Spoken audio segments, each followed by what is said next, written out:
Eh bien, Eh bien, quand on parle de la mort, ça intéresse beaucoup de gens. Et quand on parle de la vie, ça intéresse moins de gens. C'est pourquoi? Ça prouve ce que Krishnamurti, ce qu'Aurobindo, ce que plusieurs autres avant moi ont dit. L'être humain est plus souvent mort que vivant. Et c'est pourquoi, évidemment, les sujets relatifs à la mort les intéressent un peu plus que les sujets relatifs à la vie. Lorsque l'on veut instruire un individu sur comment vivre, sur comment transcender la mort, sur comment travailler dans le monde des morts, là, ça c'est intéressant. Mais comment transcender la vie, ça, c'est moins intéressant. oui, C'est une chose qu'on peut constater de façon régulièrement. Les films où il y a beaucoup de morts, on les remarque particulièrement. et ça marche. Mais lorsqu'il y a beaucoup de vie, on les remarque moins. Lorsque l'on parle d'un accident dans un journal ou à la télévision, où il y a eu, par exemple, 1 ou 2 blessés de sauvés, de réanimés, on met beaucoup plus d'emphase sur la photographie de la tôle, de l'accident, bref, de l'onde de forme mortuaire, plutôt que sur l'onde de forme originale, celui où on va voir quelque chose de bien apparaître, de naître. La vie n'intéresse pas tellement l'humain, la vie n'intéresse pas l'homme. C'est la peur de la mort qui intéresse l'homme. Et parce que l'homme est intéressé à la peur de la mort, il croit être intéressé à la vie. Il n'y a pas grand humain intéressé à la vie, parce que la vie, elle a un problème, il faut la vivre. Et la mort, on la vit pas. Vu qu'on est mort. C'est pas ça va de soi. On en a tellement peur aussi. Oui, mais c'est pourquoi l'être humain s'attache à la vie, c'est simplement parce qu'il a peur de la mort. L'être humain ne s'attache pas à la vie parce qu'il envoie l'intelligence ou parce qu'il a une vibration particulière qui l'amène à vouloir vivre. Mais j'ai trouvé un truc, je pense. Si les gens pouvaient savoir qu'ils meurent, ils s'empresseraient de vouloir vivre. Toujours. Oui, maintenant le phénomène, c'est que l'être humain a une mémoire et cette mémoire, l'obnubile, l'empêche de constater qu'à chaque millionième de seconde, il renaît, donc il meurt, et il est neuf. Parce que l'être humain a une mémoire, il ne voit pas qu'il est neuf. Il pense qu'il est un tel. Toi, tu vas dire, je suis Daniel. Bon, là, tu es Daniel, mais Daniel, c'est qui? Ah, c'est un gars qui a été à l'école, là, et qui a fait telle étude, et qui... C'est ça, t'es un paquet de mémoire.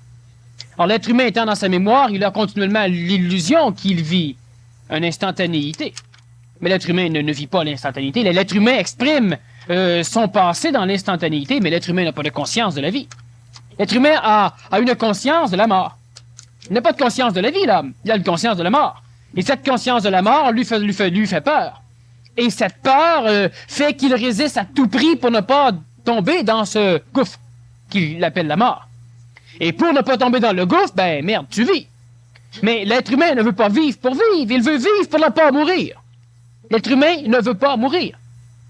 L'être humain ne veut pas vivre. Lorsqu'un être humain est tanné de la vie, lorsqu'un être humain n'a plus peur de la mort, c'est là qu'il est tanné de la vie. Lorsque la mort n'est plus un obstacle à ton émotivité, ben, tu regardes le monde et puis tu te dis que c'est plate. Pourquoi pas mourir? Mais si tu as peur de la mort, le monde sera toujours suffisamment intéressant. Est-ce que tu passerais ta vie, toi, à marcher dans la boue, à ramper en dessous des feuilles mouillées, à traverser les marécages? Passerais-tu 10 ans de ta vie à faire des choses comme ça, à manger des insectes, des larves, et puis vivre sur du béton, puis tout ça? Non. Mais si tu es prisonnier de guerre, tu le feras. Parce que tu ne veux pas mourir. Et pour ne pas mourir, tu ne te rendras pas compte que là, tu vis quelque chose qu'il n'y en a pas un ici qui, sans être prisonnier de guerre, accepterait de vivre.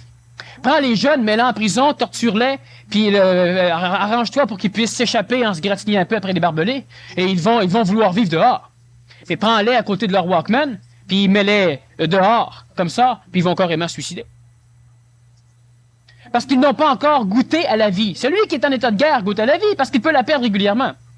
Mais celui qui est assis dans son havre de paix chez lui, telles les sociétés qu'on a aujourd'hui, ben évidemment, il ne goûte pas à la vie. Le seul petit goût qu'il a de la vie, c'est la peur de se faire violer une fois par vie.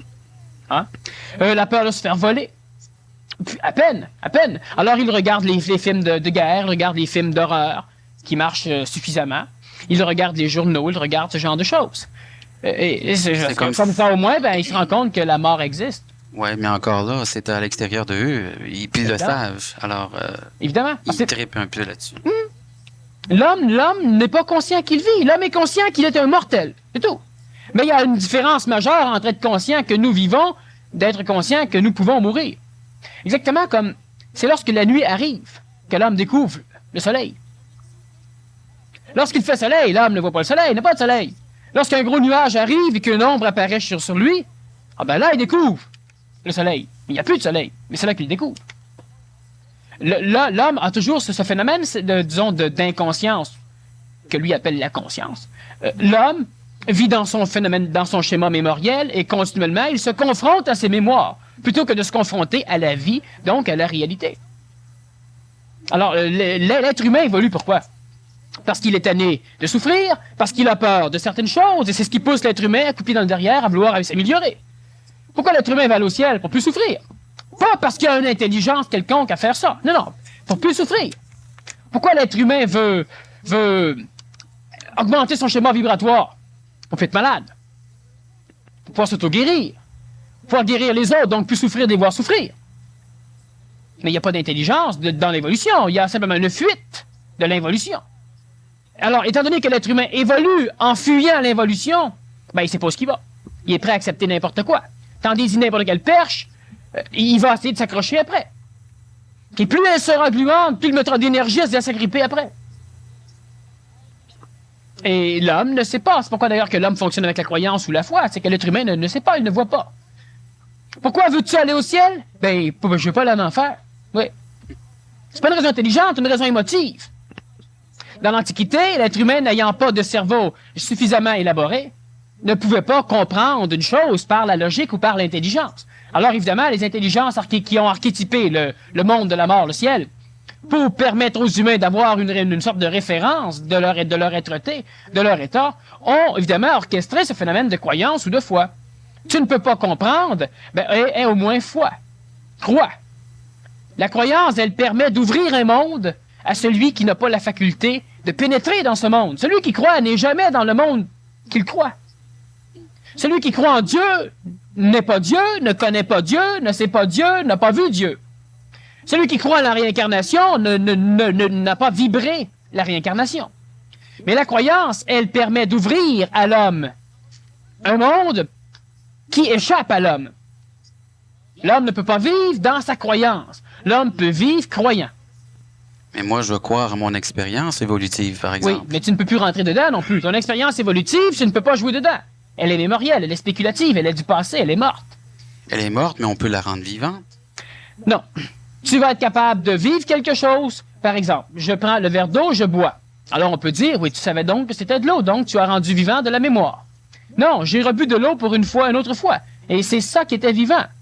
Parce que je fais référence à mes mémoires, je suis convaincu que j'ai refait quelque chose. Mais quand j'étais enfant et que je prenais un verre d'eau, j'avais pas le contrôle que j'ai maintenant de prendre un verre d'eau. Alors, cette expérience, elle me permet aujourd'hui de prendre un verre d'eau puis de prendre toute l'eau qui va avec. Ce n'est pas l'expérience. C'est le résultat de l'expérience. Et le résultat de l'expérience, il est vivant. Il est instantané. C'est le résultat de l'expérience qui te permet ceci. Mais l'être humain ne se fout du résultat de l'expérience. Il parle de l'expérience. Il parle du passé. Le passé nous permet de mieux vivre. Comment interpréter ça? Comment interpréter, évidemment, toutes les professions, tous les métiers où les gens ont de l'expérience? Est-ce qu'on doit dire que cette expérience-là, qui est un cheminement, n'est pas valable? N'est pas bon? On a déjà expliqué un phénomène assez intéressant, celui de l'élevage d'éléphants. L'éléphant sauvage, tu l'attrapes, tu lui mets une grosse chaîne autour de la patte, tu l'attaches après un arbre. Chaque fois qu'il veut se sauver, ça marche pas. Lentement, il acquiert de l'expérience. Ça fait mal, etc., etc. Alors, après 6-7 mois d'expérience, ben, l'éléphant, tu peux lui ôter la chaîne, tu peux lui mettre une petite corde, l'attacher après un petit piquet. Et vu qu'il a l'expérience que tout fois qu'il essaye, ça fait mal, puis qu'il peut pas, ben, il essaye plus. Alors, l'éléphant, maintenant, l'éléphant qui est dressé, on l'attache avec une petite corde que tu pourrais casser toi-même. On le plante, on met ça après un petit piquet au sol. Et si l'éléphant oublierait son expérience, ben, évidemment, il réessayerait de partir. Évidemment, il partirait. Mais l'éléphant, sachant très bien que ça ne sert à rien. C'est comme les clôtures à vaches. Oui. C'est un peu comme la société. Vois-tu, la clôture est électrique. La vache qui ne connaît pas la clôture mord dans la clôture. Et elle découvre en même temps que la clôture l'électron. C'est pas? Elle prend une décharge électrique. Par la suite, tu peux mettre une clôture qui n'est pas électrifiée et la vache sait très bien qu'elle est électrifiée. si elle aurait une conscience, elle dirait « Je suis pas folle. » Je le sais.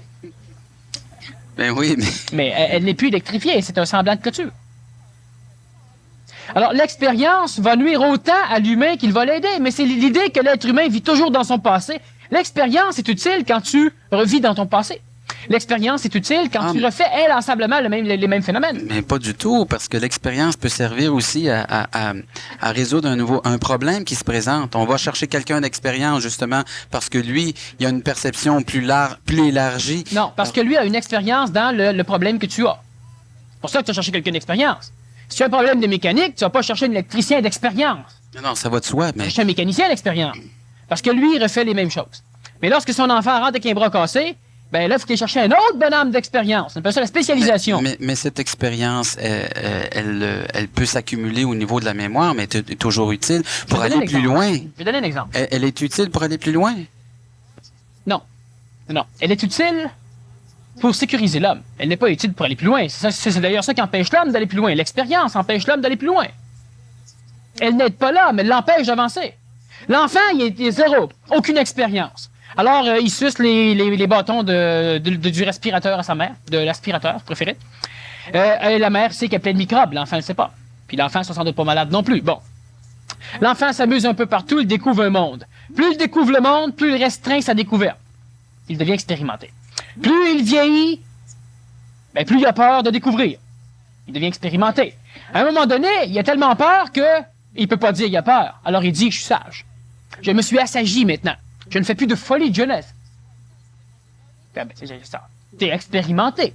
Alors quand le jeune dit « Je vais me lancer dans une entreprise », l'expérimenté va dire « Non, moi j'ai essayé ça 2 fois, tu sais, puis je manquais mon coup, essaye pas ça. Trouve-toi un job stable à la place, puis tu sais, fais-toi un gars d'expérience. » C'est pas parce que ça fait 50 ans que tu travailles mal que tu travailles bien.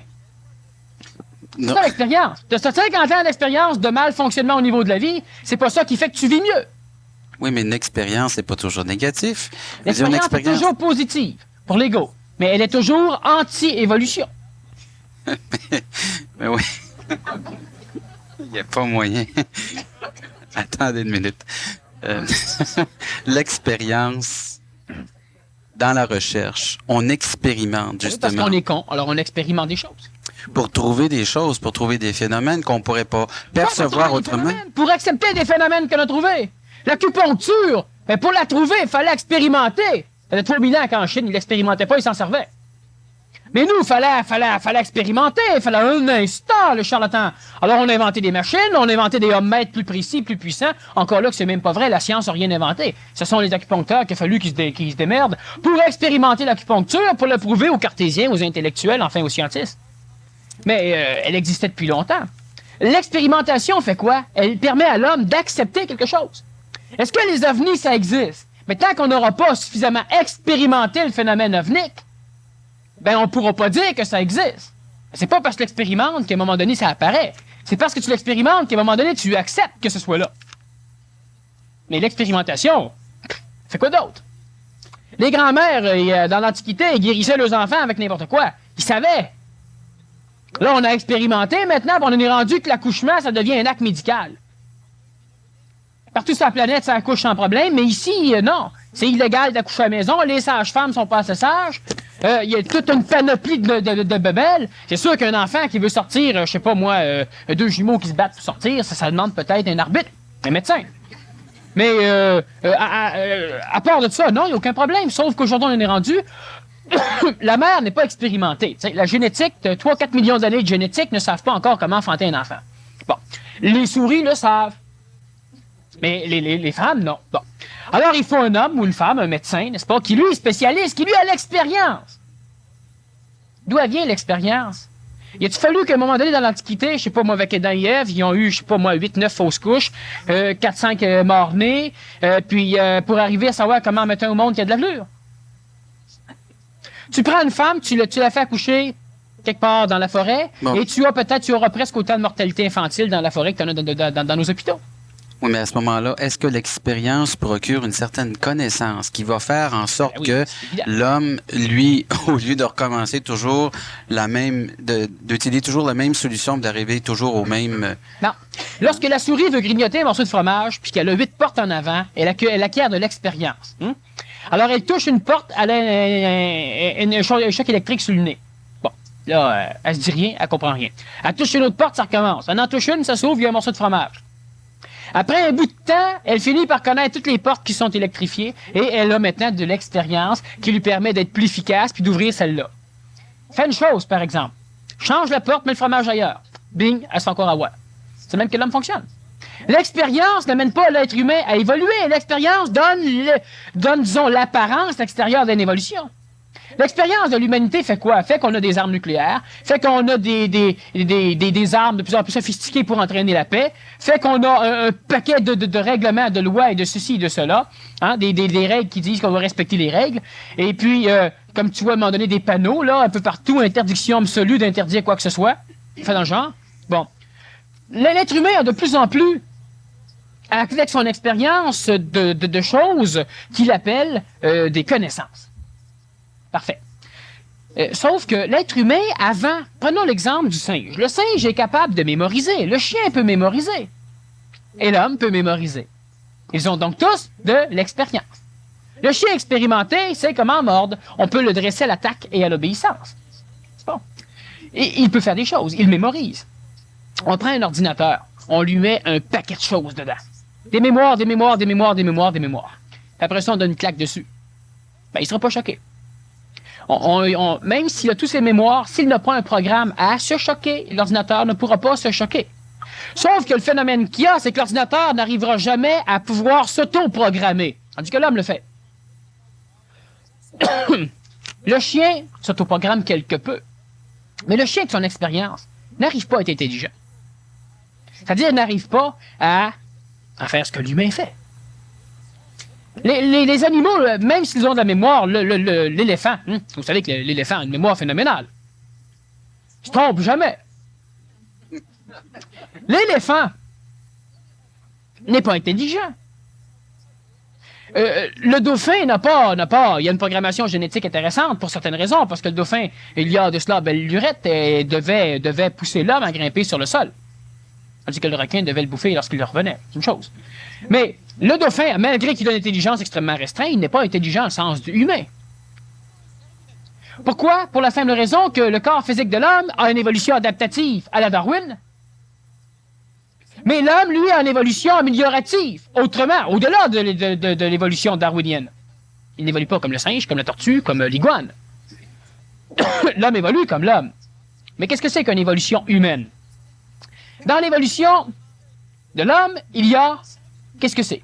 Il y a toujours... Qu'est-ce qui fait évoluer le plus l'homme? Lorsque l'homme en a marre, mais par-dessus la tête, de son expérience et de sa connaissance. Lorsque l'homme est tout à fait écœuré de la tradition, donc de l'expérience et de sa connaissance immédiate, qu'est-ce qu'il fait pour évoluer? Il fait une révolution.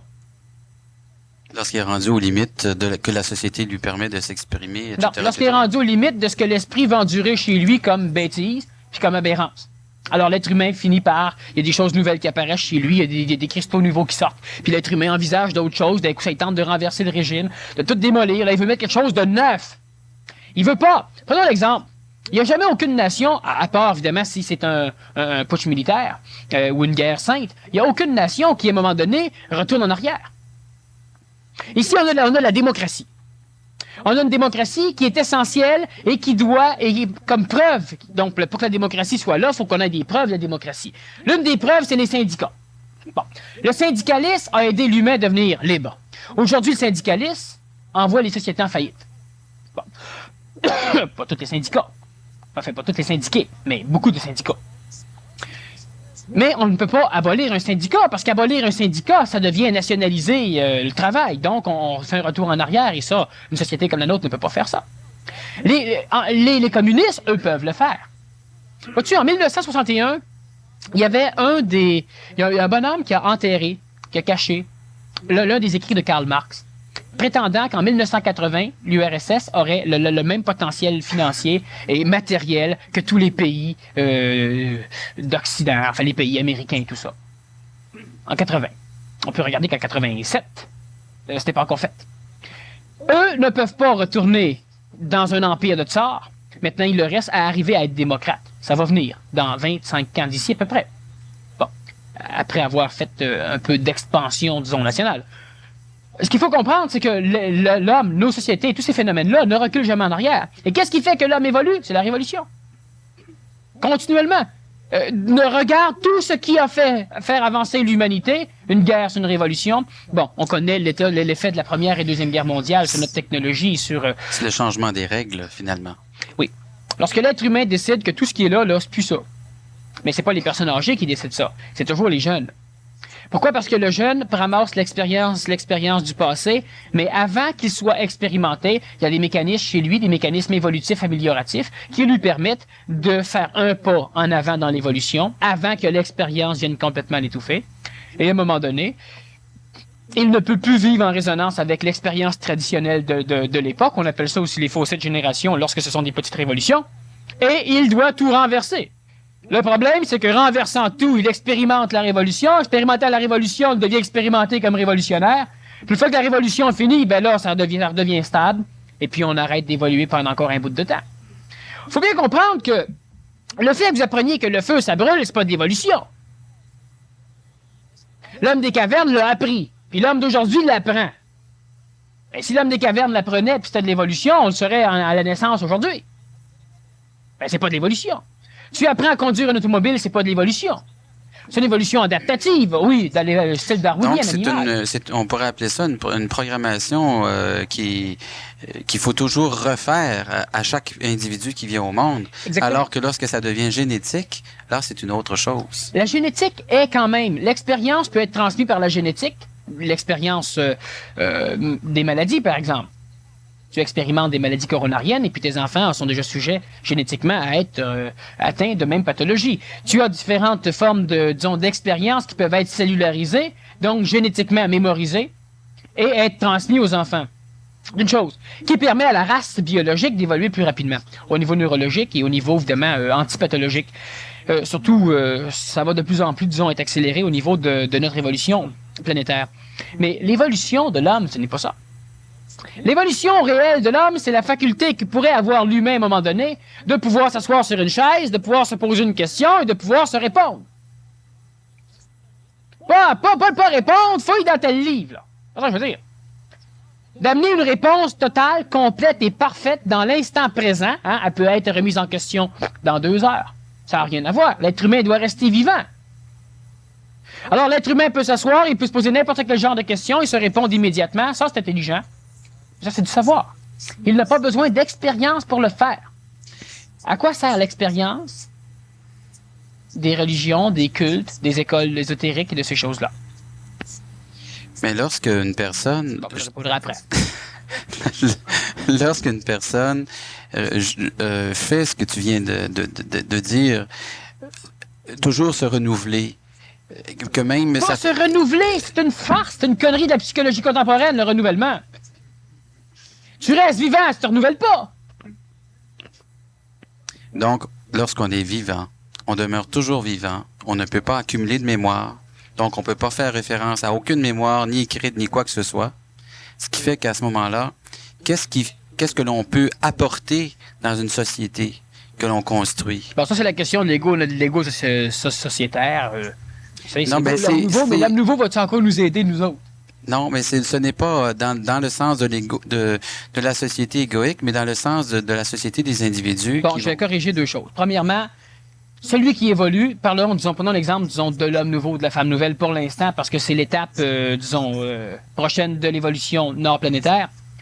Ils vont continuer à pouvoir accumuler de la mémoire. Premièrement.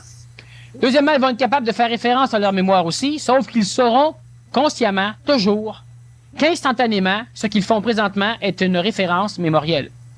Tandis que l'homme d'aujourd'hui ne sait pas qu'il fait référence à ses mémoires. Demande-lui si sa mémoire, si tout ce qu'il y a dans sa mémoire, c'est quelque chose de vrai puis de vivant, il va te répondre oui. Il va quand même savoir que c'est une mémoire. Il va dire, oui, je me rappelle que, oui, dans tel cas, etc. Oui, dis-lui que la mémoire, c'est quelque chose de mort. La mémoire, ça n'existe pas, la mémoire. Le phénomène mémoriel existe, mais ce qui est mémorisé n'existe plus. Ça n'existe plus, ça n'existe pas. Ben ça, l'homme n'est pas prêt à accepter ça, parce qu'il fait tellement référence à ses mémoires, il s'identifie tellement dans ses mémoires que ça équivaut pour lui de se faire dire que tout n'existe pas. Tant que toi, tu es mémoriel, effectivement, tu n'existes pas au niveau de la conscience. Ton corps physique est là, mais tu n'en as même pas conscience. Tu as conscience de ton corps physique aujourd'hui, mais pas là. Alors, tu n'es pas dans une instantanéité. L'être humain, vois-tu, à quoi servent les sectes, les ésotéristes, les écoles traditionnelles? Vu que c'est une expérience, une mémorialisation de l'évolution. Parce qu'il y a deux formes de mémoire. Il y a la mémoire intellectuelle, cartésienne, qui est une mémoire technique, puis logique, qualitative, quantitative, et il y a la mémoire théologique, intuitive, qui est une mémoire qui est de l'impalpable, une mémoire archétypale, une mémoire psychologique, une mémoire amique. Alors, on sait très bien que la mémoire technique, elle permet à l'être humain, prenons l'ingénieur, le dessinateur et, enfin, ces personnages, qui se servent d'une mémoire d'intervention tout à fait technique pour leur permettre d'avoir une idée, disons, une apparence d'efficacité dans leur domaine. Un instant. Ces personnages sont tout à fait limités. Pourquoi? Parce que, vu que la vie est une chose, ils essaieront toujours d'expliquer la vie à partir de ce qu'ils ont en mémoire. Ça, on le sait. Hein? Alors, si un enfant vient voir papa qui est mécanicien depuis 30 ans, et puis qu'il demande d'où viennent les enfants, ben, il va y parler peut-être d'une chaîne de montage. Bon, sauf évidemment si le père a une éducation qui lui amène d'autres expériences. Mais reculons de quelques années, puis on peut constater que le chimiste va parler de l'enfantement d'une façon chimique, que le physicien d'une façon physique, que le sexologue d'une façon sexuelle, que le théologien d'une façon divine. C'est pas, c'est évident. L'agriculteur, celui qui a inventé les roses et les choux. Bon, hein. Il donc expliquait ça d'une façon agricole. Bon. On parlait d'une culture cultivée. Bon. Lorsque l'être humain est spécialisé, il explique toujours la nouveauté à partir de sa spécialisation, ce qui crée un problème. Parce qu'il a un point de vue très limité qui ne lui permet pas d'englober l'instantanéité. Prenons un exemple qui est intéressant au niveau mémorialo-théologique. C'est celui de François d'Assise. Il n'avait aucune expérience théologique, il n'avait aucune expérience de quoi que ce soit, mais il a quand même été instruire le pape. Et toutes les personnes qui étaient là, ça avait une expérience particulière. Ceux qui rentrent au Vatican doivent être riches, bien habillés et sentir bon, enfin pu et bon. Dépendant des goûts. Bon. Parce qu'il y a des parfums, c'est pas génial. Bon. Alors que lorsqu'ils sont rentrés, lui et sa gang de tout nus, ils sont rentrés au Vatican. Alors évidemment, les soldats qui étaient là, les soldats du Vatican, ont voulu les mettre à la porte. Et puis c'est le pape qui est intervenu. Oui. Parce que lui avait soudainement perçu la révolution du phénomène. Le Nazaréen vient sur la planète et dit quelque chose. 2000 ans après, on répète la même affaire, sauf que exactement comme si tu disais, donnez aux pauvres. Tout le monde est prêt à le dire. Plus tu es riche, plus tu le dis. Pourquoi? Parce que ça devient tellement expérientiel, tellement traditionnel que tu ne vis plus ce que tu es. Parce que si tu le vivrais, tu te rendrais compte que donner ou tu donnes ou tu fermes ta boîte. Mais tu t'en rendrais compte. On approche des fêtes. Combien de personnes vont exprimer l'illusion de la fête alors qu'en réalité, ils ne la vivent même pas. Mais ils ne le sauront pas. Demande-leur, présentement, t'es malheureux. Mais il se regarde la face dans le miroir, il a un grand sourire. C'est ce qu'il exprime, mais c'est pas ce qu'il vit. Il va dire, non, je suis pas malheureux. Mais il l'est. Prends toutes les personnes qui fêtent Noël, puis sépare-les, mets-les tout seul dans un coin. Dépression totale sur la planète. Même en groupe, d'ailleurs, il faut absolument qu'ils boivent, puis qu'ils se... Bon. Alors, l'être humain, avec de l'expérience, n'est que... Regarde à quoi ça sert, l'expérience. L'homme, à la naissance, sort du ventre de la mère, normalement, n'est-ce pas? Par les voies naturelles ou par les voies expérientielles, là où il y a de l'expérience. De temps en temps, on fait des césariennes parce que c'est plus pratique. Bon. Donc, l'enfant sort tant bien que mal. Et puis, dans la salle à épouvante à fœtus, on l'a déjà dit. Et lorsque l'enfant vient au monde, il ne sait rien. Mais il pleure, il respire, il tousse. Donc, il y a des choses qui se passent que lui n'a pas expérimentées, qui sont transmises par la génétique, de l'expérience génétique. On place l'enfant sur le ventre de sa mère et il va évidemment chercher le sein. Il va téter. Il va téter sans s'étouffer. Il va être capable de téter. L'enfant va donc, sans avoir comme tel expérimenté quelque chose dans la vie, savoir instantanément ce qu'il doit faire. Si on fait référence aux oiseaux, aux petits moineaux, ben, ils sont capables, sans l'avoir expérimenté, ils sont capables de bâtir des nids, de couver. Ils savent comment couver. On a plein ici d'oiseaux qui ont déjà couvé. Ils savent comment couver, mais ils n'ont pas appris. Mais ils savent. Sauf que l'être humain, lui, il sait rien. Il sait rien. L'être humain sort, il tombe à terre. Il sait rien parce qu'on lui empêche de savoir quelque chose. Pourquoi il ne sait rien? Parce qu'on l'empêche de savoir. C'est-à-dire qu'on veut qu'il connaisse. Fait que si on dit d'idée, ben, on a des enfants tous aussi parfaits les uns que les autres, mais imparfaits du point de vue des autres. Bon. Alors donc, l'enfant, justement, l'enfant n'a pas le droit de brouter de l'herbe. Parce que c'est caca, c'est ceci, c'est cela. L'enfant n'a pas le droit d'essayer de boire de l'eau avec de la terre dedans. Parce que tu amènes l'enfant à la table, il met ses patates pilées dans son verre d'eau. Il y en a qui ont déjà connu ça. L'enfant veut boire ça. Puis là, ça se fait pas. L'évolution, c'est la possibilité qu'un cerveau humain, les animaux, les ordinateurs et l'homme peuvent mémoriser. Sauf que l'être humain est le seul animal, si on veut appeler ça animal, tant qu'il reste hors contact avec cet état. Lorsqu'il entre en contact avec ce phénomène, il devient un humain, il n'est plus un animal. Dans un corps d'animal, peut-être, mais ça s'arrête là. Donc, l'homme est le seul véhicule planétaire qui a la faculté de se servir de ses mémoires expérientielles, donc de s'identifier dedans et de s'en servir, pour pouvoir adapter celle-ci, donc transformer celle-ci à des événements neufs, réels. Ce que les animaux ne peuvent pas faire et ce que les autres ne font pas. Pas d'une façon aussi évidente que la nôtre. L'animal est toujours un être qui évolue d'une façon adaptative, tandis que l'homme, depuis déjà quelques milliers d'années, est un animal qui adapte, plutôt que de s'adapter. Alors, il y a donc un phénomène extraordinaire qui s'exprime par l'homme, qu'on peut appeler un phénomène d'énergie intentionnelle ou créatrice, mais c'est pas tout à fait, les termes sont pas tout à fait justes. Alchimiant, disons, transformateur.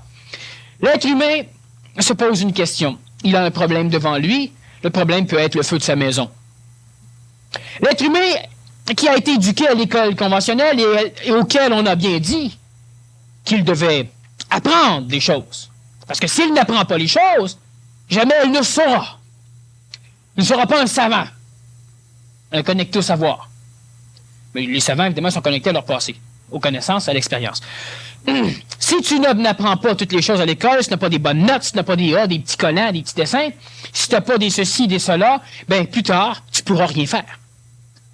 Programmant l'humain, donc, à faire référence absolue à son conditionnement, donc à ses mémoires, donc à son éducation. Lorsqu'il le fait prendre à la maison, ben s'il ne connaît pas l'extincteur, s'il ne connaît pas il ne saura pas quoi faire. Il va savoir que l'eau éteint le feu, mais il ne saura pas que dans un cas d'incendie, il faut que tu mettes de l'eau dans le feu. Il ne saura pas. Il y a des personnes que le feu prend sur eux autres. Je l'ai déjà vu un. Le feu a pris sur le pantalon. Il était dans un carré de sable. Ben, il sautait debout. Puis quand le feu a pris, il était couché. Alors, couché, les flammes montent. Il se lève debout, les flammes montent. Alors, évidemment, ça a monté. Plus ça montait, plus qu'il sautait, plus qu'il courait. Plus qu'il courait, plus qu'il alimentait en oxygène le feu. Puis étant debout, les flammes montaient, bien évidemment, ça a mis le feu partout. Ah oui, mais il n'avait pas appris, lui, que quand tu es dans le sable et que le feu pogne, tu mets du sable dessus puis ça règle le problème. Il n'avait pas appris ça. Alors, il n'a pas pu le faire. Puis comme il disait à ses médecins, c'est pas de sa faute. Puis les spectateurs autour n'avaient pas appris non plus. Quand tu nages pour aller sauver un noyé, puis que celui-ci veut s'agripper après tes lunettes, si tu n'as pas appris à le knocker, tu te noies avec. Jusqu'au jour où une personne qui sait nager s'en va dans l'eau et elle est puissante. Et puis là, la personne s'agrippe à ses oreilles, à ses cheveux, à son nez. Puis la personne étant puissante, puis étant un petit peu batailleuse, sachant, bon, ben là, quand la personne lui saute dessus, l'instinct, le réflexe, l'expérience de la bataille fait qu'il tape. Il bouge plus l'autre. L'instinct du sauveur revient, puis là, il se rend compte, parce qu'il a expérimenté, que non, que le gars, ça l'aide. Là, il le ramène sur le bord de la plage, puis après ça, on en sanctionne un cours de sauvetage nautique. Si la personne crie trop, attendez qu'elle se noie. Après ça, elle la sauver. Ou bien non, taper dessus. Parce qu'aujourd'hui, avant de plonger, t'attends, là, tu sais, que ça... Là, c'est le temps. Avant ça, c'est pas le temps, tu sautes dessus, ça grippe après toi. Bon, alors l'expérience de l'homme, c'est ce qui se passe. Sauf que pourquoi qu'un être humain, à un moment donné, ne serait pas capable, et ça s'est déjà vu, de se promener quelque part, de voir une personne qui se noie, puis d'attendre. Puis là, quand tu es insuffisamment noyé, là, quand il y a une demi-cuillère à thé d'eau dans ses poumons, là, bref, quand tu es en train de partir, ben là, il considère que c'est le temps. Qu'une personne arrive et puis voit quelqu'un qui défonce de la glace, ben, sans jamais savoir, c'est qu'il n'aura pas sa glace comme ça. Il se met à plat ventre, puis il avance lentement, puis il écoute la glace. Il n'a pas appris, il sait. Lui va être capable d'enseigner, puis d'instaurer de nouveaux cours. La traumatologie qu'on a commencé à enseigner il y a quelques années à l'hôpital de Sacré-Cœur, à un moment donné, il y a des médecins qui faisaient de la route, qui soudainement ont eu ce feeling de... Il y avait quelque chose de pas de... Tu sais, tout le monde faisait les mêmes choses, mais c'était tout fait à la va comme je te pousse. Puis pousser un blessé, c'est pas génial. À un moment donné, il y a des médecins qui ont commencé à vouloir structurer ce qui se passait, puis à y réfléchir. Qu'est-ce qui les a forcés, eux? C'est ça, l'évolution. C'est une mécanicité d'évolution. Vu que le médecin a maintenant juste goûté à ce phénomène, ou le savant, l'inventeur, par la suite, il fouille dans ses mémoires, il orchestre ses mémoires selon ce que l'intelligence est venue lui dire. Selon ce que son esprit, son intelligence à lui est venue à un moment donné mettre une forme. Elle met une trame, puis après ça, le médecin, ayant la trame, il a l'idée. Il reste qu'à mettre les choses à la trame, l'expérience. Là, il met l'expérience à la trame, puis après ça, il la confronte, il la vérifie. C'est pas tout à fait ça, il bouge les choses, mais la trame, il l'a. Là, il sait.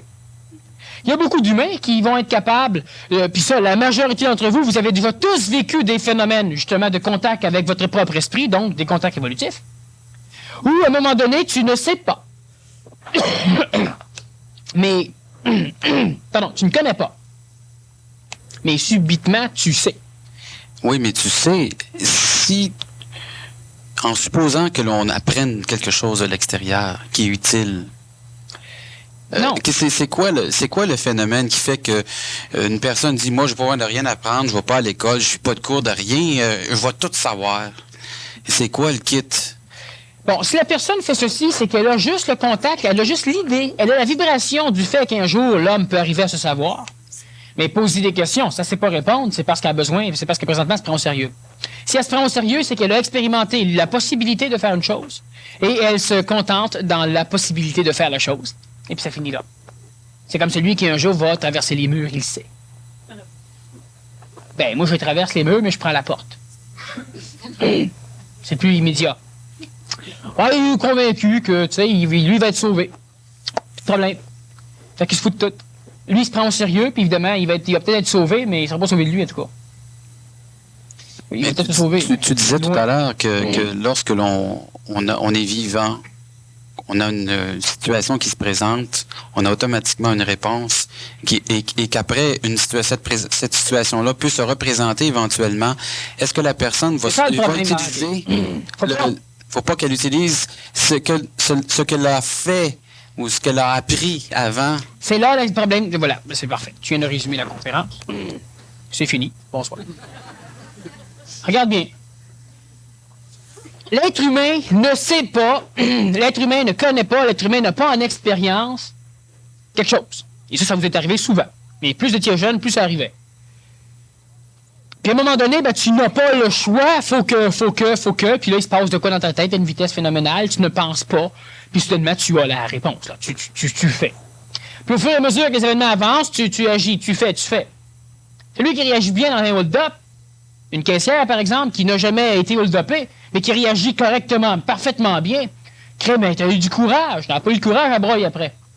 Parce que maintenant, elle fouille dans ses mémoires, puis là, elle voit un paquet de choses, puis là, elle tripe là-dedans. Mais elle n'a pas été courageuse, elle a été simplement une femme nouvelle, c'est-à-dire que le temps que ça s'est passé, elle était en contact avec sa propre intelligence, donc son esprit, et elle était capable d'être 100% efficace dans un événement tout à fait inconnu d'elle, inexpérimenté par elle.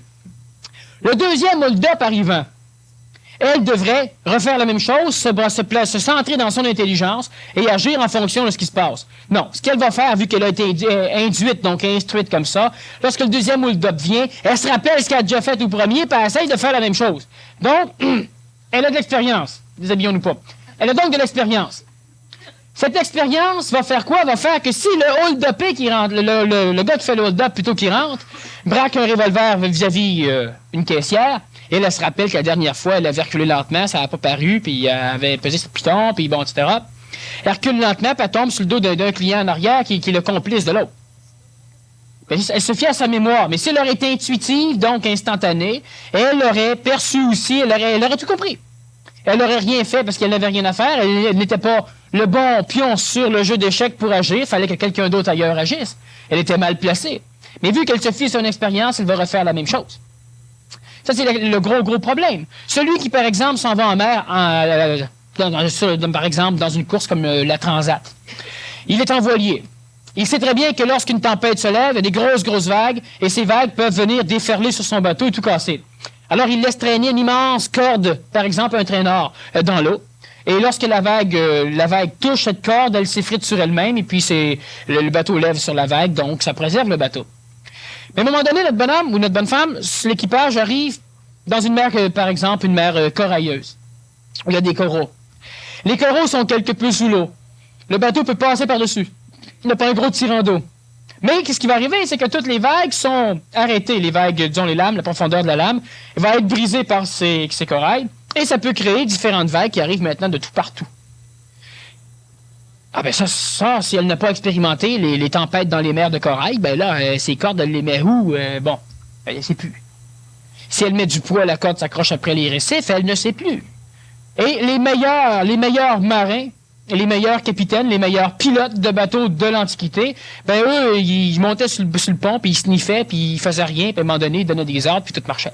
C'est comme ça qu'on a inventé. Tu sais, l'idée de mettre une corde dans l'eau pour briser une vague de 30 pieds qui vient vers toi, faut pas être wise, penser à ça. Tu sais, tu laisses traîner une corde de 300 pieds dans l'eau, puis tu te dis, ça va me préserver des grosses vagues. Ben, il n'y a pas un gars sur la planète, hein? Vous autres, vous savez pas ça. Fait que si on va sur un bateau, puis qu'on vous demande de jeter ça à l'eau, vous allez rire, hein? Personne ne va vouloir le faire. Alors, comment, qu'à un moment donné, cela a-t-il été découvert? Ben, il y a un gars qui a eu le feeling qu'il a simplement fait ça. Puis les vagues sont tombées. Puis là, il s'est dit, c'est Dieu. Ou c'est... Puis à un moment donné, ben, il a refait, puis là, il l'a enseigné, puis ça s'est instruit, puis ça se promène un peu partout. Là, Dieu, c'était devenu lui. Ben, pour les autres. Ils se prenaient bien au sérieux, peut-être. Ça devenait des... On a eu de très grands capitaines, d'ailleurs, qui se sont pris pour des dieux. Et qui sont morts. Avec une jambe en moins. Bon. Une barbe bleue. Et champignons.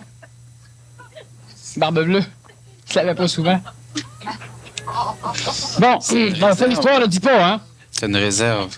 Alors, on continue. L'expérience. L'être humain... On va aller chercher un point de vue cosmique du phénomène. Il n'y a pas de terre, il n'y a pas de substance solide, il y a quelque chose qui, dans notre vocabulaire, porte le nom de vibration. Une vibration est en réalité une perturbation d'un espace-temps, donc une perturbation avec déplacement, donc un déplacement vibratoire ou un déplacement perturbatif à l'intérieur de ce qui est de l'espace-temps, donc de l'espace de la matière, mais la matière n'est pas nécessairement révélée. La vibration, elle a la faculté de ralentir, de s'agglomérer, et s'agglomérant, elle va finir par créer ce que l'être humain connaît sous le nom de corpuscule, qu'on connaît aussi sous le terme photon, en regard de la lumière. Certains corpuscules vont être dynamisés, c'est-à-dire que lorsqu'ils vont se grouper, vont émettre à leur tour une vibration qui peut être connue sous le terme attraction-magnétisme. Et d'autres corpuscules, comme le photon, entre autres, qui est un phénomène assez intéressant, l'électron circule. Une trajectoire qui est tout à fait droite, mais étant donné qu'elle est attirée par d'autres corpuscules, un positron par exemple, le proton et le neutron qui constituent le noyau, la trajectoire droite de l'électron est déviée parce qu'il est attiré par le proton. Donc, elle va en cercle. Mais le photon, lui, est ondulatoire. C'est-à-dire que le photon ne va pas en ligne droite. Il va en ligne droite suivant une onde. C'est quelque chose d'assez intéressant. Lorsque l'énergie accumulée, donc lorsque la vibration, parce que la vibration est aussi synonyme d'énergie, c'est-à-dire que la vibration est l'expression de quelque chose, et ce quelque chose, nous l'appelons énergie. Et cette énergie porte le terme d'énergie, qu'à l'exclusive condition qu'elle a la possibilité ou la propriété d'induire un mouvement mécanique, une altération dans un monde quelconque, en l'occurrence dans le monde scientifique, la matière. C'est une énergie. Ici, il y a de l'énergie potentielle, de l'énergie cinétique, de l'énergie actuelle. C'est transformé. C'est de l'énergie parce que ça peut opérer quelque chose, une transformation. L'essence est une énergie parce qu'il va obliger un mouvement. Bon, il y a une explosion, il y a ceci, il y a cela. Le bois est une énergie, l'eau est une énergie maintenant, parce qu'elle peut fabriquer de l'électricité, c'est-à-dire entraîner des rotors d'un générateur ou d'un alternateur, un générateur plus souvent qu'autrement, pour créer l'électricité. Lorsque le neutron, lorsque le proton, lorsque notre électron sont constitués par cette agglomération énergétique, il reste toujours que ceux-ci vont dégager une autre vibration qui est un nombre de formes, et cette vibration est le magnétisme qui va permettre la création et la constitution d'atomes, c'est-à-dire que l'électron lui-même, de par sa nature, est en déplacement vu qu'il est vibratoire, et il va donc tourner autour de notre noyau, parce que le noyau l'attire à lui. Les deux forces vont s'opposer, l'électron reste sur un palier très particulier et il ne peut pas en sortir. À moins, évidemment, d'attraction de d'autres choses. On appelle ça une réaction chimique. Alors, on va prendre de l'acide sulfurique, on va prendre du sel et on va mélanger les deux. Et on aura un sel de sulfure, par exemple. Donc, il y a des mélanges qui vont pouvoir se faire. Lorsque la constitution du corps apparaît, il faut bien comprendre que le corps physique, on dit que c'est un corps qui s'est fait de substances organiques. Mais la substance organique, c'est une substance chimique composée de carbone, entre autres. D'oxygène aussi. Donc, c'est des produits chimiques. Alors, présentement, ici, il y a différents corps physiques au niveau du point de vue de l'homme. Au niveau du point de vue du chimiste, il y a un paquet de milliards d'électrons qui gravitent autour de noyaux, qui sont agglomérés en molécules, qui constituent donc des formes dans lesquelles l'humain s'identifie, le corps physique. Ce qu'il faut comprendre, c'est que le corps physique est constitué d'électrons, et de noyaux, et que ceux-ci ont un nombre de formes qui dégagent un électromagnétisme, qui est l'attraction qui va pouvoir créer les liaisons atomiques, les liaisons moléculaires, comme les liaisons covalentes, par exemple, et ce genre de liaisons chimiques. Ça constitue une liaison suffisamment puissante que si on tire dessus, ça ne veut pas se lâcher. Si on prend quelque chose de plus faible, dont les liaisons sont plus fragiles, si on tire dessus, ça se lâche.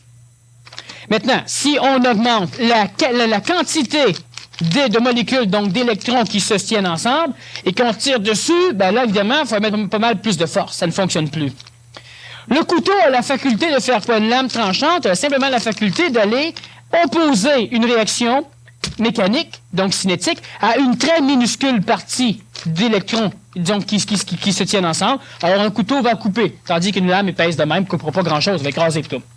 C'est ta feuille, hein? Bon. C'était. Alors, ce qu'il faut comprendre, c'est que l'être humain est constitué d'atomes, donc de molécules, qui émettent différentes formes de vibrations. Ils émettent de l'électricité. L'être humain est un conducteur d'électricité. L'être humain est un conducteur de chaleur. L'être humain est un conducteur de plusieurs choses. L'influx nerveux, qu'est-ce que c'est? C'est de l'électricité, disons, c'est de la chimioélectricité, parce que ce n'est pas tout à fait électrique, mais en même temps, ça a la même connotation atomique dans le déplacement que le déplacement électrique dans un conducteur métallique. Bon. L'être humain a ce corps physique qui est atomisé, donc qui est régi par les lois de l'atome, les lois moléculaires, les lois donc chimiques et physiques. Ça, c'est bon pour le véhicule. Maintenant, ce phénomène qui retient les atomes ensemble et qui constitue les molécules ensemble est ce que nous appelons le plan vital, ou le plan, disons, intra-atomique. Le plan vital qui serait relié aussi à une certaine programmation, parce que là, on ne va pas ressembler à un chien. chien. C'est tout à fait programmatif. C'est ce qui va constituer la forme.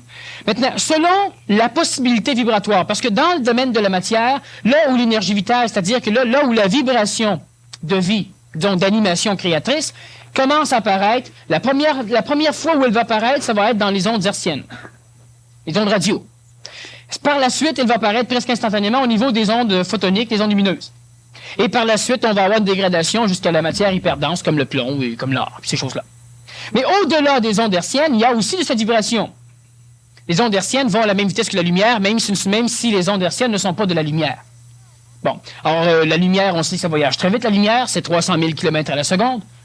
592,5, je vais être précis. Bon. Km à la seconde. Et lorsque cette lumière voyage, on a l'impression que c'est la vitesse maximum que l'être humain ou que la matière peut aller chercher. C'est un fait parce qu'au-delà de la vitesse de la lumière, ce n'est plus de la matière, c'est de l'énergie vitale, c'est donc de la vie. L'énergie vitale, il est dans le corps physique parce qu'il permet la constitution atomique d'un corps et la mémorisation constitutionnelle de ce corps, c'est-à-dire que tu restes fondamentalement ce que tu es, c'est-à-dire donc que tu prends de l'eau, puis il n'y a pas une affaire qui apparaît là. Puis quand tu manges, tu restes toi. Tu digères les atomes, donc les molécules, selon ton propre plan vibratoire vital. Tu vas les transformer, les assimiler, créer des protéines, créer des choses que tu as besoin. Et ça va servir à une transformation calorifique, par exemple, en énergie, pour pouvoir te permettre de continuer à fonctionner. Et le reste, tu vas le rejeter avec les ondes de forme qui ne te sont plus utiles. On appelle donc ça le phénomène de l'excrétion. Maintenant, le corps vital de l'homme a la faculté vibratoire d'être en contact, c'est-à-dire de vibrer à un point tel qu'il peut mémoriser un autre phénomène. Cet autre phénomène n'est plus atomique, mais est énergétique exclusivement, et c'est le phénomène amique. Donc, il y aura la constitution d'une mémoire de l'âme qui va, contenir des mémoires volatiles, l'expérience de l'âme. Et cette expérience contenue là-dedans n'est pas de l'évolution. Plus l'âme grossit, plus l'âme accumule de ces mémoires volatiles, donc de cette expérience, plus l'homme, a la faculté d'être efficace dans le domaine qu'il a à l'intérieur de lui. Mais il n'est pas évolué pour autant. Il a expérimenté, il a de la connaissance, mais il n'est pas évolué, il n'a pas de savoir. Celui qui a ça peut être évolué, mais l'évolution n'est pas reliée à cette mécanicité de savoir. Tu peux tout lire, tu connais tout. Tu as souffrir, tu as broyé, tu as t'ennuyer, ça ne changera rien. Il n'y a pas d'évolution là-dedans. Bon. Cette âme, cet ego va s'exprimer par le corps physique, par différents mécanismes, différentes voies, en l'occurrence les voies thalamiques et hypothalamiques au niveau du cerveau. Cette vibration, elle est d'un autre ordre aussi. Elle permet l'agglomération, donc l'attraction de vibrations qui vont lentement être capables d'orchestrer un phénomène nouveau chez l'homme que vous connaissez bien, parce que, bon, vous êtes des hommes nouveaux par rapport à l'Antiquité, à l'homme du Néandertal et l'homme du Cro-Magnon. Bon, ce qui va arriver simplement, c'est que cette mémoire, cette énergie qui est maintenant habite l'homme, va le différencier des animaux, c'est-à-dire que l'homme est capable de supporter le corps de l'homme, le corps vital de l'homme, l'âme de l'homme est capable de supporter par un contact que l'être humain a eu avec un plan, disons, cosmique. En Lémurie, c'est là que la genèse de la Bible commence, elle parle de la création de l'homme. En réalité, il y a eu procréation de l'homme. Bon. Lorsque l'être humain entre en contact avec une vibration génétiquement supérieure, et là, c'est donc le mariage, si l'on peut dire, de la race adamique, la race violette, avec la race animale humaine, ce qui va engendrer l'homme. Et on parle donc de Lucifer, de la décadence de l'être humain. Lucifer est un guide de lumière, un être de lumière. La vibration de tous ces guides de lumière de l'époque, la race adamique, a permis à l'homme, génétiquement, de pouvoir maintenant supporter une vibration plus haute. Cette vibration plus haute supportée à l'intérieur de l'homme lui amène à pouvoir orchestrer, disons, d'une façon associative, ses mémoires. Et ça va entrer en contact avec un phénomène neuronique qu'on va appeler le cortex associatif, c'est-à-dire le néocortex, le nouveau cerveau chez l'homme, qui va grossir. Et les animaux ont un archéocortex, ont donc un vieux cerveau, ils ont des choses comme ça, mais surtout chez l'humain qu'on va voir à l'apparition de ce nouveau cerveau.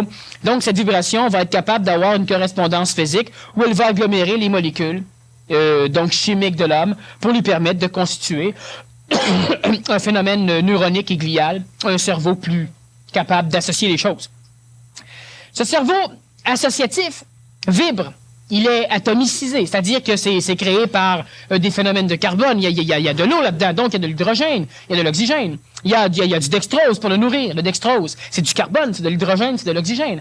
Et selon l'assemblage moléculaire de ces sucres, on a des ondes de forme différentes, donc des émissions de vibrations différentes, qui, eux, vont pouvoir entrer en contact avec un plan vibratoire un peu supérieur, qu'on appelle le plan de l'Esprit Saint, le plan de l'ajusteur de pensée au niveau, disons, très bas du plan de l'intelligence instantanée, antiquement Esprit Saint, disons que dans le langage plutôt québécois, le plan supramental, ou l'intelligence active, qui n'est donc pas tributaire des mémoires de l'homme, ou l'intelligence instantanée, c'est-à-dire une intelligence qui ne fait pas non plus référence aux mémoires passées de l'homme, ou de l'humanité. Lorsque l'être humain cette faculté vibratoire de pouvoir être lui. Il faut bien comprendre que l'homme n'entre pas en contact avec une entité supérieure. L'homme est simplement capable de percevoir une vibration qui va à la vie, qui va au-delà de la vitesse de la lumière, qui dans le continuum spatio-temporel limité de la conscience de l'homme apparaît comme instantanée. Lorsque l'homme ouvre les yeux, il entre en contact avec le monde photonique, le monde de la lumière, 300 000 km à la seconde. L'homme appelle cela instantanéité. Maintenant qu'on calcule, et que l'on sait que ça prend 7 minutes et quelques secondes à la lumière pour partir du Soleil et arriver sur le plan de notre planète, alors on sait que la lumière n'est pas de l'instantanéité. Au-delà de la lumière, il y a l'énergie vitale, qui n'est pas instantanée, mais qui va plus vite que la lumière. Donc, il y a la vitesse matérielle, la vitesse au sol, la vitesse du son, il y a la vitesse de la chaleur, il y a la vitesse de la radiation, enfin, il y a la vitesse de la lumière, il y a la vitesse des ondes hertziennes, sont similaires. Et au-delà de ça, il y a la vitesse vitale, il y a la vitesse astrale et il y a cette vitesse mentale. Au niveau de la vitesse mentale, l'être humain a la faculté, lorsque je parle de cette évolution qui se moque de l'expérience, c'est la mémorisation d'un paquet de mémoire, donc d'un paquet de vibrations ou d'énergie. L'énergie émotive, l'énergie intellectuelle, une énergie de peur, etc. L'énergie de forme, une énergie formique. Je mémorise la forme. Cette énergie, lorsque l'être humain pense, il est au niveau astral. Le niveau astral est un niveau au-delà du plan vital et plus rapide que la lumière. Donc, la pensée est plus vite que la lumière. Sauf que la pensée, même si elle est plus vite que la lumière, elle reste limitée par le fait qu'elle va immédiatement rechercher de la connaissance, c'est-à-dire une espèce de savoir, entre guillemets, mémorisé, là où c'est plus facile d'aller le chercher. Là où ça ne demande pas d'efforts supplémentaires d'augmentation de vibration. On sait chimiquement et physiquement et humainement avec, les psychologues le savent, que tout ce qui est moléculaire ou atomique tend vers le repos. Alors, l'homme tend à rien faire, à flâner. Si on prend de l'eau chaude, ben, elle va refroidir, donc les molécules qui s'activent sous l'effet donc de cette énergie calorifique tendent vers le repos, donc gèlent. Si la Terre n'est pas continuellement irradiée du soleil, elle va geler. Tout tend vers le repos. Bon, c'est un axiome tout à fait chimique et scientifique. L'homme lui-même, qui a ce plan astral et qui se nourrit par l'expérience émotive qu'il va vivre, lorsqu'il doit entrer en contact avec l'intelligence instantanée, donc son esprit, une vibration plus haute, donc plus pure. C'est un peu comme de l'eau. Prends de l'eau sale, mets n'importe quoi là-dedans et distille l'eau. Monte-la en ébullition. Lorsque ça va bouillir suffisamment, l'eau qui va sortir de la vapeur d'eau va être pure. Ça reste de l'eau, mais c'est de l'eau pure, de l'eau distillée. Si tu la recondenses en liquide. Lorsque l'être humain a cette possibilité de réflexion au niveau de son expérience, chaque fois que quelque chose de neuf apparaît, au lieu de vouloir vivre le neuf, au risque de n'importe quoi, il préfère sonder ses mémoires. Ça demande moins d'énergie, donc apparemment c'est moins épuisant. Mais c'est faux parce que pour fouiller dans ses mémoires, l'être humain est obligé de faire travailler son âme au niveau de son ego et il exprime un paquet de phénomènes émotifs à travers son corps physique, ce qui épuise le corps physique, donc il ne sauve pas en énergie, il en perd. Lorsque l'être humain a cette faculté, comme par exemple la caissière, lorsqu'elle se fait surprendre, mais que l'ego n'a pas le temps d'exprimer par le corps physique ce qu'il vit, donc la caissière n'a pas le temps d'avoir peur. Elle n'a pas le temps, on dira, de se rendre compte de ce qui arrive. Oui. Égoïquement, elle n'a pas le temps d'expérimenter mémoriellement ce qui arrive, donc elle s'en rend pas compte. L'ego fait référence aux mémoires. Dans les mémoires, il n'y a pas le hold-up. Donc l'ego ne sait pas ce qui arrive. Mais la personne, elle, dans sa vibration d'intelligence, si elle est prise au bon moment, personne mentale, évidemment, tu ne fais pas ça avec une personne qui est handicapée, ou une personne qui fait partie, disons, de l'évolution des pays sous-développés. Elle n'aura pas la faculté de le faire. Une personne qui est suffisamment mentale, donc la majorité des personnes de l'hémisphère nord de notre planète, si elle est suffisamment mentale et que l'ego n'a pas le temps de s'en rendre compte, c'est-à-dire qu'il y a le plan vibratoire qui était celui de la caissière, entre en contact avec la réalité qui se passe plutôt qu'avec ce qu'elle interpréterait de la réalité. Alors évidemment, elle n'a pas peur, elle ne transpire pas, elle n'a pas de stress, elle reste calme, c'est-à-dire qu'elle ne s'énerve pas, donc elle reste pas calme, elle est ce qu'elle est, et elle va donc avoir la faculté d'exprimer instantanément une efficacité d'action qui va lui permettre non seulement de survivre, même si le gars voudrait tuer tout le monde, elle survivrait pareil, et qui va lui permettre de pouvoir normalement manipuler suffisamment les conditions, les événements pour que tout marche bien. Bon. Et par la suite, lorsque c'est parti, là, elle risque de s'effondrer si elle est une femme trop transitive, mais pas assez nouvelle, de s'effondrer, et puis là, de se mettre à broyer, c'est-à-dire que là elle vivra le post-courage, c'est-à-dire donc l'événement... Tout ce qu'elle n'a pas vécu, tout ce qu'elle n'aura pas pu vivre, parce qu'elle était branchée sur son intelligence, elle va le vivre après, lorsqu'elle va se reposer, parce que physiquement, ça demande un peu d'énergie. Alors, donc, elle va se débrancher après. Et puis là, elle va fouiller dans ses mémoires. Là, l'ego va pouvoir s'exprimer. Puis là, elle va se mettre à broyer. Des pleurs corrects, qui ne sont pas trop, disons, convulsifs. Mais maintenant, elle va expérimenter son courage. Qu'est-ce qui se passe dans la situation où est-ce que l'homme qui devient vivant, qu'il veut créer un nouveau véhicule ou une nouvelle chose, qu'est-ce qui se passe? Il doit se servir de mémoire. Bon, ce qu'il faut comprendre, c'est que l'évolution de l'homme, l'évolution de chacun d'entre vous, c'est l'étape où vous arrivez à solutionner quelque chose de neuf ou de vieux, mais sans prendre l'opinion ou sans prendre la solution à l'extérieur. Alors, à un moment donné, et sans réfléchir, c'est important. Celui qui réfléchit pour trouver une solution fait référence à ses mémoires, donc à son cortex associatif, et il va évidemment expérimenter son intelligence supramentale, mais d'une façon tellement mémorisée, tellement assujettie, tellement déformée, colorée, qu'il n'aura pas l'impression qu'il est intelligent. Il va plutôt dire qu'il est connaissant. Il va dire, non, moi je me suis fait à mon expérience, j'ai de l'expérience, tu sais, j'ai réfléchi, j'ai pensé. Réfléchir veut dire faire réfléchir les mémoires. Alors, il a réfléchi, et puis soudainement, ben, il a trouvé. Soudainement, il a trouvé. Et ça, il ne peut pas se le mettre dans le cocon, que ce soudainement, il l'a trouvé, était de l'intelligence qui est simplement venu lui donner une trame, puis là, il a mis ses maudites mémoires sur la trame, puis là, il a dit, crème, j'ai trouvé. Mais s'il n'aurait pas réfléchi, lorsque l'être humain réfléchit en parole, lorsqu'il pense, lorsqu'il ne trouve rien, c'est lorsqu'à un moment donné, il y a un court-circuit au niveau de sa pensée, et lorsqu'il cesse de réfléchir que soudainement apparaît la réponse. Ce n'est pas expérientiel, ce n'est pas mémoriel. L'être humain peut expérimenter qu'il est capable d'avoir des solutions instantanées. Mais la solution instantanée n'est pas expérientielle, elle reste instantanée, donc elle est existentielle.